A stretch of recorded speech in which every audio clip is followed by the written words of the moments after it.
میرے حضور نے ارشاد فرمایا، جو شخص کسی کا ہمسایہ بنے تو اس کو تکلیف نہ دے، اور جو شخص اپنے مسلمان بھائی ہمسائے کو تکلیف دیتا ہے فرمایا وہ جنت کے اندر داخل نہیں ہوگا۔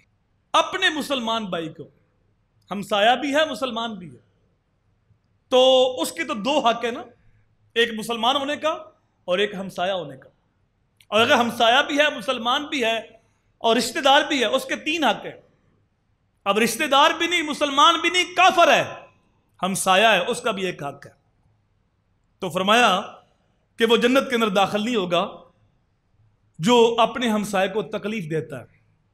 اور رسول کریم نے ایک موقع پہ 3 قسمیں اٹھائیں، اللہ کی قسم وہ شخص مومن نہیں، اللہ کی قسم وہ شخص مومن نہیں، اللہ کی قسم وہ شخص مومن نہیں۔ آقا کون؟ فرمایا جس کی شرارتوں سے اس کا ہمسایہ محفوظ نہیں۔ اور ایک موقع پہ فرمایا جو خود تو پیٹ بھر کے سوتا ہے اور اس کا ہمسایہ بھوکا ہے اور اس کو پتہ ہے وہ بھوکا ہے، فرمایا اس بندے کا میرے اوپر ایمان ہی نہیں، وہ مجھے مانتا ہی نہیں۔